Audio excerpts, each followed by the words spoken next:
Olá, sejam bem-vindos ao pessoal da Revista Business. Hoje estamos retomando aqui e hoje com um grande convidado, o Nelson Cury Filho, empresário, um cara sensacional. O Nelson Cury, a gente tem um amigo em comum, um cineasta lá, o Marcelo Chin. Um abraço para o Marcelo Chin. E eu estou muito feliz de te receber, Nelson. Estou surpreso. Vocês vão conhecer um pouco da história. Quando eu conheci a história do Nelson Cury, eu falei, eu preciso entrevistar esse cara. Esse cara é sensacional, tem muita coisa aí para contribuir para quem está nos assistindo. Seja bem-vindo, Nelson. Um prazer receber você aqui na Revista Business. Prazer é meu, obrigado pelo convite, Mauro. É uma honra estar aqui podendo conversar um pouquinho, trocar um pouco de ideia aqui com o público da Revista Business. E vamos bater esse papo aí, porque eu te contar um pouco da minha experiência, da minha jornada aí como empresário, agora do lado também de grande consultor e também fundador do Fórum Brasileiro da Fala Empresária. Eu também tenho um podcast, chama Family Business Voice. Vários papéis aí que eu atuo dentro do universo do Family Business, vamos falar assim. Eu falo que o Nelson é o Maurinho mais sofisticado, né? Ele também é editor de uma revista, tá aqui, né? Depois a gente coloca o link lá da revista dele, né, da família. É muito interessante, eu vou ler. Editor de um livro aqui, bacana. Sucessão ou morte da empresa familiar. Isso é uma coisa que hoje nas consultorias que eu faço das empresas, a maioria são empresas familiares, empresas de grande porte, né, Nelson? Sim. Empresa de fatura 300, 400 milhões ano, 1 bi, 2 bi, enfim, as empresas estão passando por essa dificuldade. Então eu queria que você contasse um pouquinho da sua história, como é que você chegou nessa coisa da sucessão familiar. Sim. Por que você viu esse nicho de mercado, né? O Nelson não é um concorrente, é um parceiro, porque se funde tanto a revista dele com a nossa revista Business, a parceria para eventos, projetos futuros, são coisas muito interessantes. Então eu queria que você contasse um pouquinho, Nelson, por que você chegou nessa expertise tua aí, pro teu currículo aqui. A gente nem sabia o que colocar, que é um currículo realmente muito bom, muito dedicado, exclusivo. Você se preparou, estudou, fez mestrado na França, está capacitado para atender essas empresas. Queria que você contasse um pouquinho da história para quem não te conhece, conhecer melhor. Obrigado pela oportunidade. Eu venho de empresa familiar, eu sou terceira geração de uma família de imigrantes libaneses que chegaram aqui em 1912. E meu avô era um mascate, ele acabou indo para Ituverava, no interior de São Paulo. E lá foi montada a primeira loja que eles chamavam de Combate, né? Eles eram secos e molhados, e aí os negócios foram prosperando. Ele acabou indo para São Paulo, e lá na rua ali, na zona cerealista, né? Na rua Santa Rosa, ele montou a primeira portinha ali, onde ele começou a comercializar arroz. E aí ele se transformou num grande atacadista de arroz. A gente foi considerado aí uma acho que segunda maior marca de arroz do Brasil, que chamava Grão de Ouro. E meu pai começou a trabalhar com meu avô muito cedo. Naquela época não era tão importante os estudos, era mais importante estar acompanhando os pais, né? Então meu avô, como imigrante, mal falava português. Meu pai, já jovem, foi trabalhar com ele e prosperou ali. E a família que ficou de Ituverava foi para Ribeirão Preto. Então lá acabaram montando também concessionárias de veículos Ford, tratores, que era chamado de Ircuri.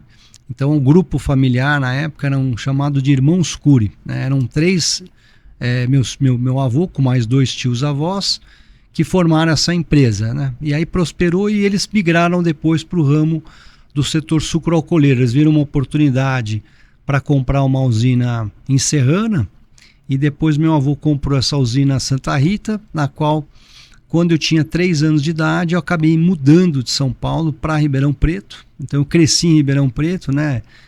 Dentro do agronegócio, vivendo toda aquela pujança do interior, que Ribeirão Preto na década de 80 foi considerado a Califórnia brasileira pelo PIB, que era o maior PIB do Brasil, a maior renda per capita que tinha, por causa do setor sucroalcooleiro e a geração de riqueza, de renda que seja, né, dos empregos diretos e indiretos na região, no entorno de Ribeirão, fez com que se transformasse em referência no agronegócio.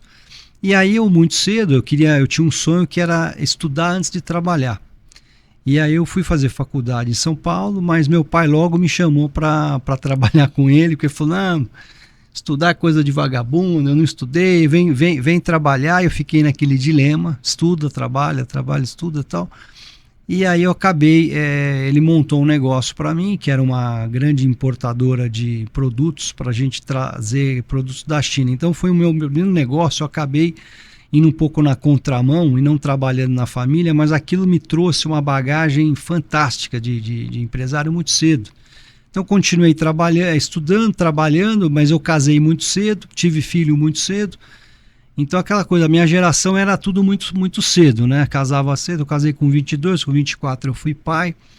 E eu já era um grande empresário, fui um dos maiores importadores na época. Eu que trouxe o patins rollerblade para o Brasil, eu fui o maior importador de garrafa térmica, eu também fui o maior importador de macaquinho jacaré, uma maleta que você trazia e punha no carro. Então tinha vários produtos que eu consegui, que eu fui para a China na década de 90 e consegui trazer diretamente da fábrica. Isso quando o mercado, depois do Collor, que abriu a economia, tinha o RV, que o Brasil, a paridade dólar era 1 para 1, então era muito fácil, tinha muito acesso a crédito, mas logo depois o mercado virou, o dólar foi para 4, taxaram as importações, e aí foi quando eu acabei assumindo a diretoria comercial do grupo da minha família, porque já estavam exportando açúcar, eu tinha...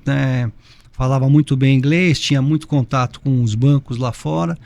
Então meu pai viu ali uma oportunidade de me passar essa cadeira, né, dentro do grupo para eu assumir a diretoria comercial. Então muito cedo eu já comecei a fazer exportações de açúcar, importação de álcool que tinha na época, quando deu a crise do etanol, que faltou álcool. A gente foi um grande grupo que trouxe etanol para poder salvar o programa.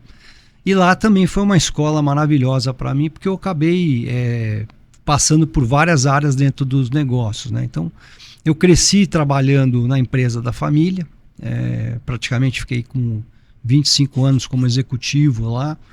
E aí, depois de um tempo, eu acabei, quando eu me separei, eu mudei para os Estados Unidos, montei uma trading lá, porque eu já tinha também toda essa bagagem de exportação, importação, e fui tentar abrir o mercado internacional de álcool fora do Brasil.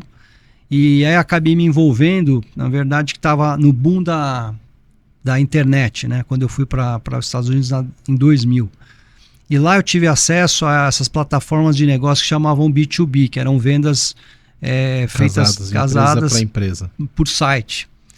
E eu falei, poxa, se a gente vende hoje o álcool pelo telefone, no modelo antigo, por que não tentar não vender isso dentro de uma plataforma? Eu fui atrás de uma grande empresa de energia. Quer dizer, o que hoje os meninos estão fazendo, você há 25, 26 anos atrás, você já estava fazendo. Estava muito à frente do tempo. Você está falando, quem está assistindo, e eu estou lembrando que tem, acho que o pessoal da Única, né? Exato. Eu cheguei a fazer trabalho com o Marcos Ian, que foi acho que um dos presidentes da Única. Muito amigo do meu pai, e você sabe que o nome Única foi dado porque meu pai foi um dos fundadores da Única, e eu tenho uma irmã, e ela é a única filha mulher. E meu pai falou, vamos chamar, porque eles queriam associar, trazer todas as associações. A sucalcoleira, né? Então tinha o pessoal da Sopral, tinha Copersucar, tinha várias entidades. Grupo Meto, né? Então eles falaram, vamos unir todas as entidades numa única. Então ficou Única.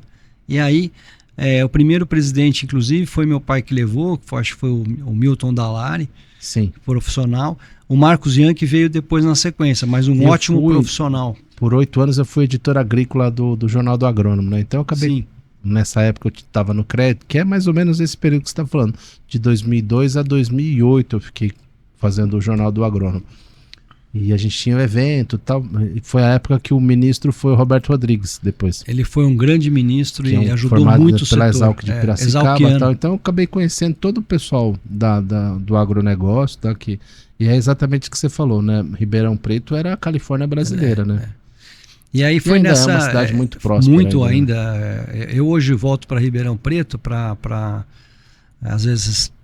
visitar meu pai, meu irmão. Seu pai é vivo? Vivo, tal. Que legal. Agora mora em Ribeirão Preto. E eu acabei voltando, que eu te contando a história, eu acabei foi para os Estados Unidos, fiquei lá 2 anos, montei a trade. Aí quando eu me envolvi com esse negócio de fazer uma plataforma de transação de energia, B2B. vamos falar B2B, eu falei, eu preciso captar dinheiro. Então eu já fui para aquele modelo de captação. Mercado financeiro e estava indo para Nova York. Fui para Nova York para acessar os bancos, que eu tinha muito acesso. E o que aconteceu? Quando eu estava no hotel, colocando o meu terno para ir para o World Trade Center, as Torres Gêmeas caíram. Então eu estava lá, eu só não morri porque quase foi. Minha reunião era 10h30 e as Torres Gêmeas acho que caíram 8h28. Caiu 8h30. Antes das 9 e pouquinho. Eu lembro que eu estava no hotel olhando no hall, tomando café e eu vi o avião bater. Eu achei que era um teco-teco e tal. Depois, quando veio o segundo avião, eu entendi que era uma coisa grave. Ataque terrorista, né? E aí, como eu tenho nome libanês, a coisa ficou difícil para morar nos Estados Unidos. Então, eu não consegui mais captar, eu acabei voltando para... E aí, saí de Miami para Santa Rita do Passa Quatro, que é onde é a usina do grupo, era a matriz da empresa. Eu lembro que foi um choque cultural enorme para mim. E aí... os restaurantes são quase iguais, né? Não desmerecendo, porque hoje todo lugar avançou muito, mas Sim. É um choque cultural muito grande, né? Eu tava, né, em Miami, a cidade estava crescendo muito, voltei para o interior, uma cidade que tem 28 mil habitantes. Ribeirão Preto, claro, do lado, mas eu fui morar em Santa Rita do Passa Quatro, fui morar na fazenda, e aí acabei assumindo uma área de varejo, que era o açúcar e o álcool para o varejo empacotado, que a gente tinha... porque a gente estava fazendo um mercado interno. E aí eu comecei a ver aquilo, a distribuição era carregar, eu falava, a gente está distribuindo carregando peso, porque carregar um saco de açúcar, né, um fardinho, e um litrinho de álcool num caminhão pesa muito. Falei, bom, já que a gente está fazendo isso via frete para vários mercados, por que a gente não agrega outros produtos? Eu comecei a trabalhar com cesta básica, agregar para agregar o açúcar e o álcool que ia dentro da cesta básica. Agregar valor, mas mesmo assim era pesado. Aí eu falei, bom, e se eu carregar outras mercadorias com valor agregado maior? E aí eu tive a ideia de fazer um primeiro atacarejo dentro de Santa Rita. Então falou, você é louco, você vai abrir um atacado aqui, não tem volume de gente. Mas na época o grupo nosso tinha muitos funcionários, a gente tinha 7 mil funcionários. Falei, bom, só de funcionários. Cada um comprou um quilinho. E era obrigado você fazer a cesta básica. Aí houve uma negociação com o sindicato e a gente passou a promover o ticket, que é o Vale Alimentação, VR, né? Tem várias marcas. E a gente fez com a nossa própria marca. Então o pessoal consumia dentro do nosso próprio... Você criou um ecossistema. Aí não dava conta. Então eu abri 2 checkouts nesse atacado e aí tinha filas homéricas. Eu falei, bom, vou precisar montar um supermercado. E aí de um supermercado virou 4. Eu acabei montando uma rede. Eu estava em franca expansão para montar uma rede de supermercado e o negócio da família lá e eu tendo que tocar o supermercado. Meu pai uma hora chegou, ficou bravo, falou, ó, ou você vende esse negócio, eu vou pôr fogo eu vou acabar com isso aí, você tem que trabalhar aqui, não tá dando certo, você precisa voltar. Aí eu peguei e falei, então, calma que eu vou vender. E a gente fez ali uma passagem, passando o ticket, alimentação, atacado, supermercados, o próprio refeitório que a gente operava para os funcionários, porque a alimentação vinha toda nova. Passamos para a CBA, que era a Companhia Brasileira de Alimentação, fazia a cesta básica. Acho que ainda faz, não faz? Faz.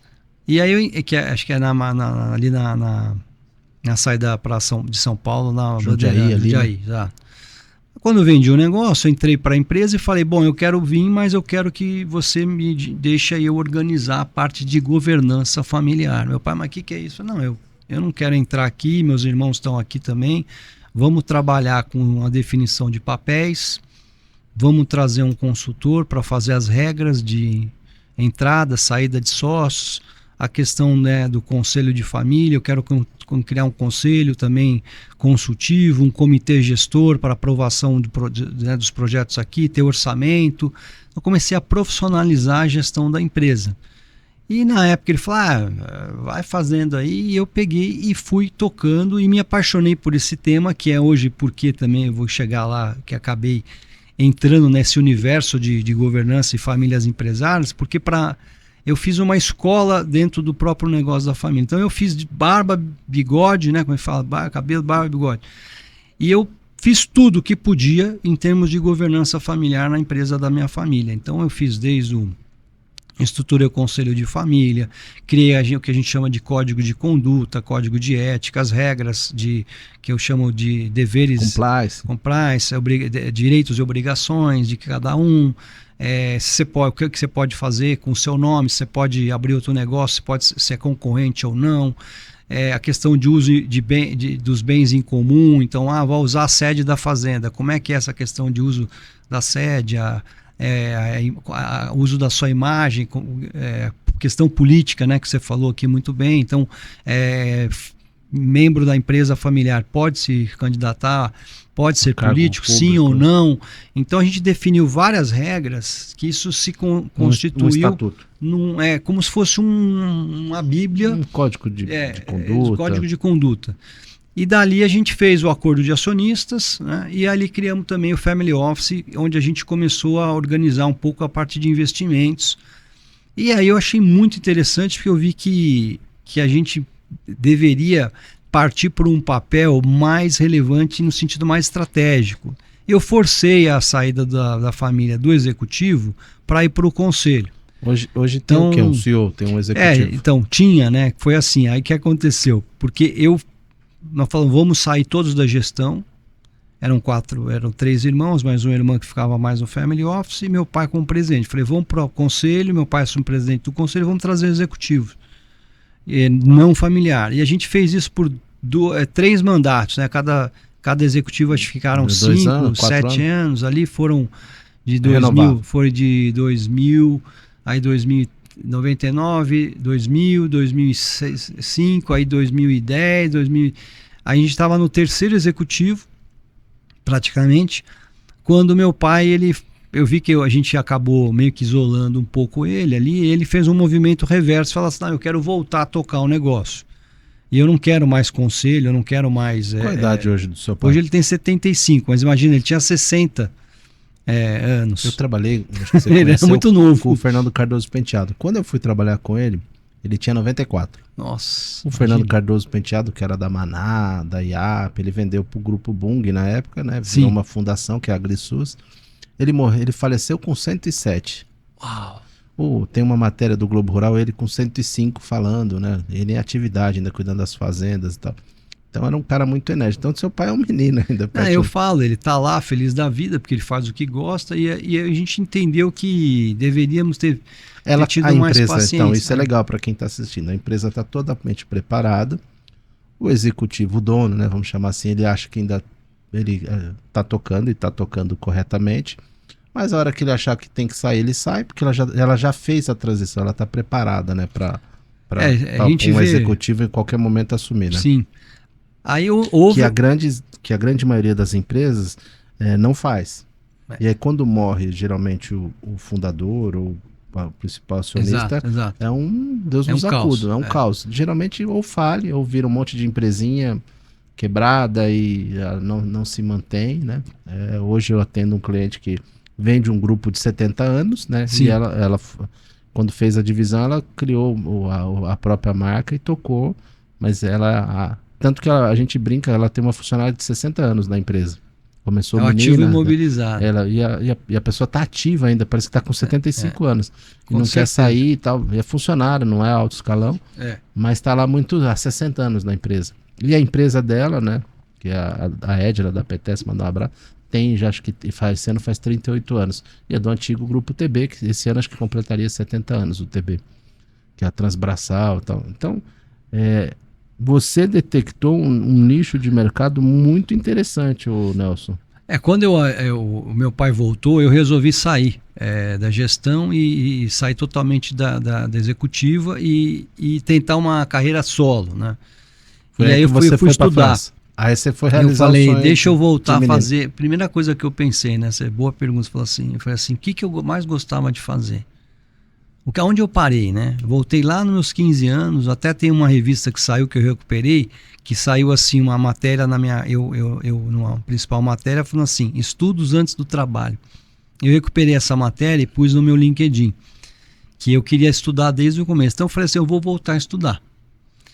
E aí eu terminei porque acabei não contando, eu acabei não terminando a faculdade. Porque quando eu casei, tive filho, eu tive que interromper. Também pediu para você interromper. E aí eu tive que fazer, eu fiz um curso graças a Deus tem os EADs, eu terminei a minha administração por distância. E eu acabei conseguindo, com o curso, fazer a matrícula para ir para a INSEAD, para poder aceitar. Eu tinha que ser formado. Eu tive que passar por uma aprovação de várias pessoas lá. Uma banquinha. Uma banca e tal. E pelo meu currículo eles aceitaram. Então é um curso super concorrido. E eu fui fazer esse mestrado por 2 anos.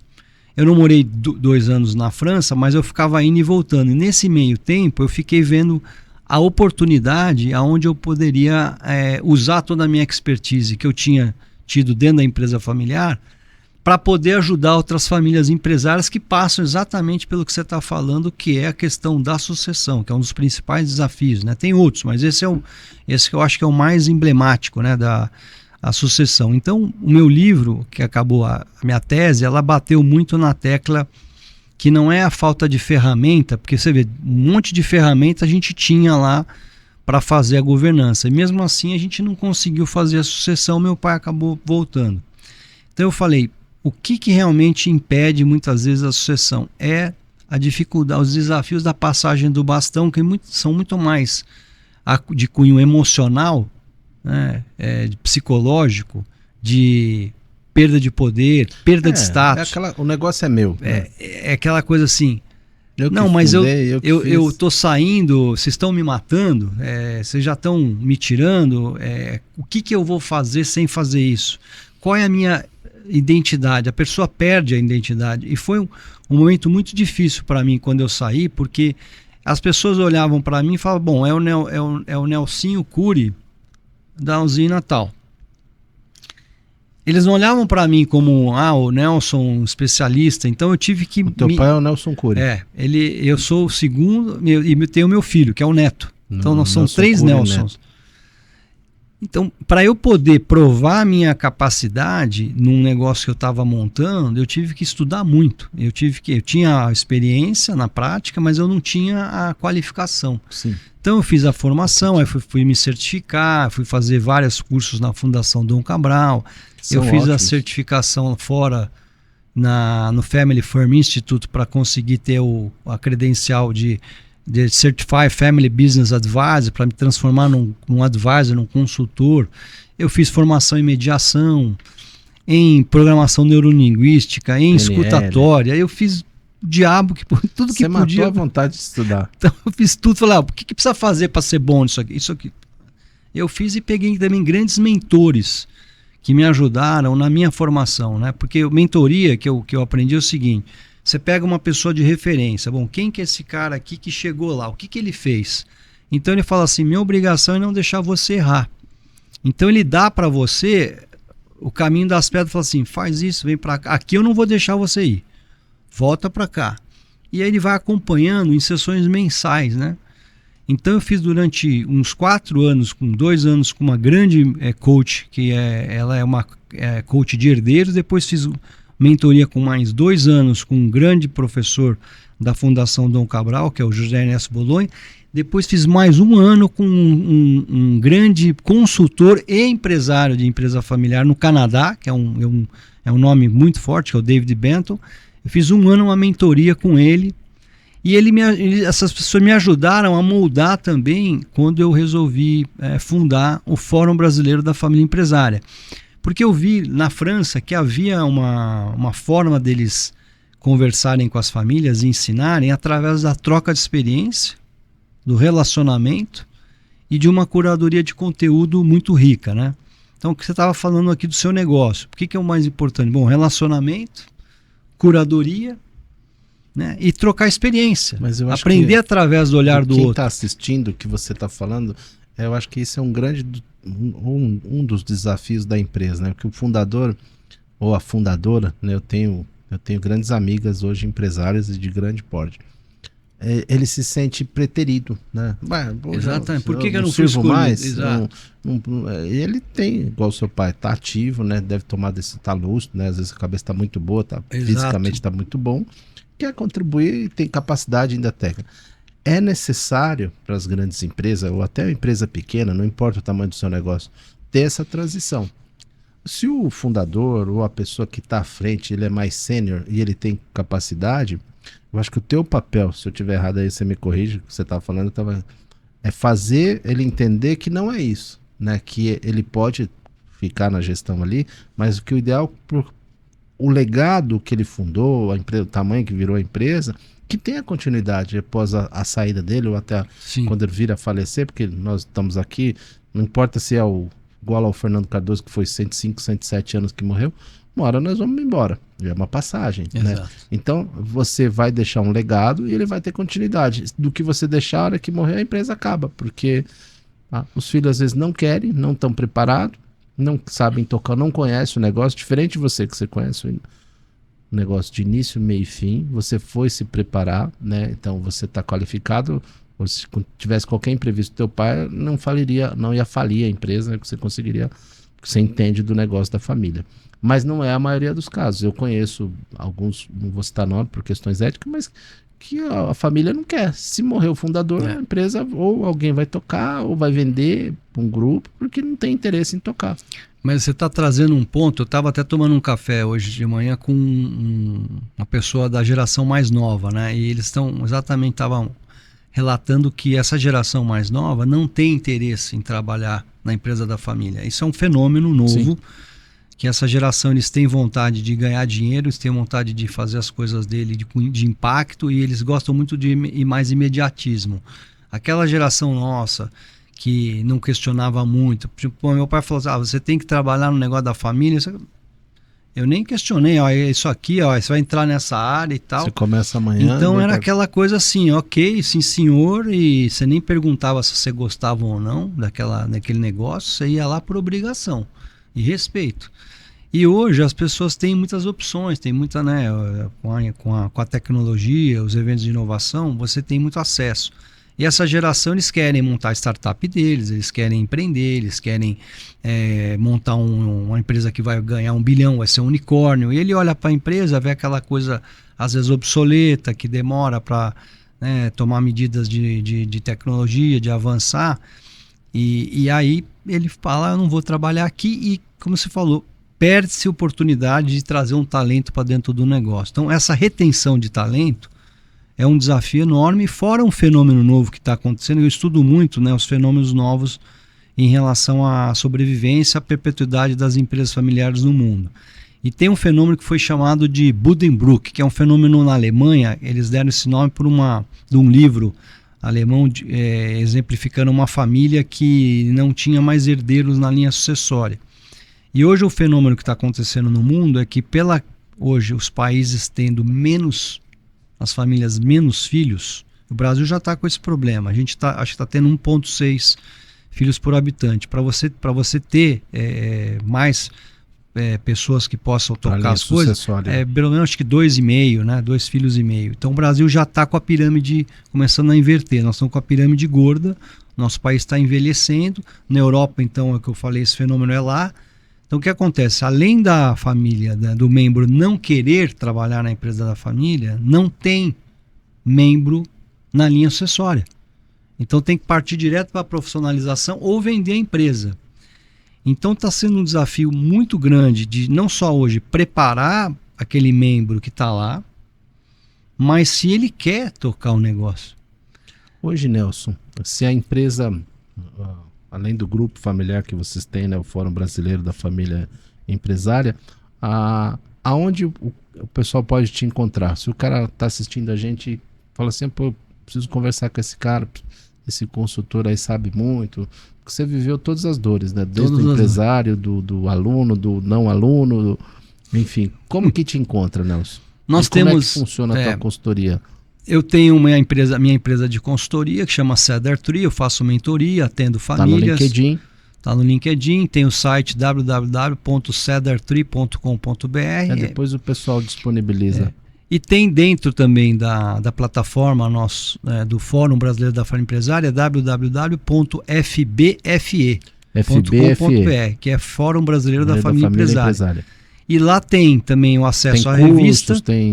Não palestra? são cursos. Lá a pessoa ela faz o cadastro Uma mentoria. para ela poder acessar os eventos. Tá. Então a gente tem eventos no Brasil inteiro, que a gente reúne as principais famílias empresárias para trocarem experiência em diferentes formatos. Então a gente tem eventos de café da manhã, almoço, jantar, tem eventos exclusivos de 2, 3 palestrantes, tem summits que a gente chama summits para family office, summits para área de investimento, summits somente para mulheres, para a geração Z, geração millennium, que é a parte de tecnologia e inovação. Então a gente tem vários eventos temáticos que a gente faz durante o Brasil em 7 cidades. A gente sai de São Paulo, faz aqui a abertura, depois a gente vai para Ribeirão Preto, tem Goiânia, tem Rio de Janeiro, Belo Horizonte, Florianópolis Brasil. e Recife. E a gente faz também Fortaleza. Então tá em 8.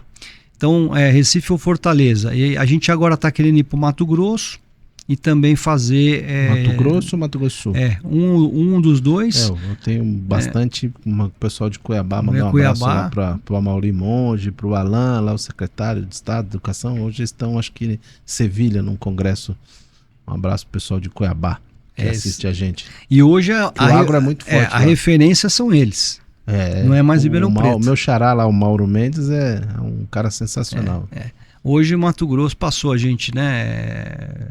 Pessoal de Goiás. Pequeno, né? Um estado pequeno. Mas o pessoal do Rio Grande do Sul que migrou para lá profissionalizou muito, né, essas famílias grandes proprietários de terra, o vice-governador lá, usinas de Piveta, açúcar, né? Ele é do Rio Grande do Sul, né? A maioria é de fora, né? Foram na década de 80, 70, 80. Desbravaram, era um matão. Exato. Virou uma potência, né? O agro poderosíssimo. Que legal, né? E aí a gente faz esses encontros, então a gente não é uma associação, então você não precisa associar, você pode entrar lá no site e fazer um cadastro e participar de um evento. É bom você ser um interlocutor, porque nós com certeza vamos divulgar esses eventos já na nossa revista, no site, pra gente, quem quiser participar, a gente vai fazer uma parceria com o Nelson para o pessoal assistir, o pessoal empresário aqui de Alphaville, da região, os da Faria Lima, de São Paulo, que anunciantes da revista aqui também, para participar dos teus eventos aí, que acho que é muito interessante. Obrigado, vamos ver se a gente faz uma parceria, né? Porque você tem todo esse lado também empresarial e político, né? A gente focou mais na questão da preparação do acionista e do herdeiro, visando ele aprender através dos cases das famílias que falam nos eventos. E a gente traz os nossos patrocinadores, são geralmente grandes bancos, consultorias, que dão as ferramentas. Então a pessoa, eu preciso fazer uma diversificação de investimento. Onde é que eu faço? Bom, tem o banco tal, que você pode procurar. Como é que eu faço a auditoria ou a estruturação ou um M&A? Tá aqui o parceiro tal. Eu gostaria só de ter aqui um acesso para fazer o meu acordo de acionista, um testamento, tem um advogado tal. Então a gente tem os parceiros, completa, né? Parceria completa. Que a gente nós somos apartidários, apolíticos, nós não temos vínculo, exclusividade com ninguém, então por isso que é uma plataforma, a gente fala, uma plataforma multimídia focada no universo do Family Business de uma forma muito neutra, independente. Então a gente consegue estar isento, que a palavra é essa, trazendo um ambiente seguro, a troca de experiência, relacionamento e aprendizado. Muito através legal. Desses encontros. Muito legal, Nelson. Bom, recebemos hoje o Nelson aqui, Nelson Cury, que é super empresário, um cara, realmente uma história muito interessante, Nelson. Você é um cara exemplar aí. Obrigado. Acho que é um cara a ser seguido, né? Vamos colocar depois aí o pessoal do GC, colocar as redes do LinkedIn, o Instagram dele, da FBFF, para o pessoal seguir, porque é muito interessante a tua trajetória enquanto cidadão, empresário, filho. Você é um cara de família aí, bastante interessante, e eu acho que a gente pode estar fazendo muito negócio junto aqui, né? Porque tem muitas empresas que precisam dessa expertise que você tem, né? Que é totalmente diferente o trabalho que a gente faz hoje com a revista Business, né? Com a revista sua, ela é muito legal, né? Você vê que é um público totalmente diferente, é mais segmentado. Exato. São diferentes, a forma de participação, de assinatura, muito legal. Um prazer receber você aqui, né? Obrigado. Vamos fazer um collab aí com o meu podcast também. Vamos chamar mais vezes você aí para participar, porque assim, o tempo é curto, né? E Se for ler o currículo dele aqui, já foi um programa só pro currículo dele aqui. Imagino. Mas foi muito legal conhecer a sua história aí de você é o cara que vem de uma família, uma condição muito boa, mas você é um cara inconformado, e isso é muito legal, né? A história de sucesso é legal assim. O cara queria estudar, foi estudar com todas as dificuldades, né? Às vezes a família fala, não precisa, aqui já tem dinheiro para sua geração, e né? Era a mentalidade sempre foi do país, né? É o que você falou, nós somos de uma geração que não existe mais, né?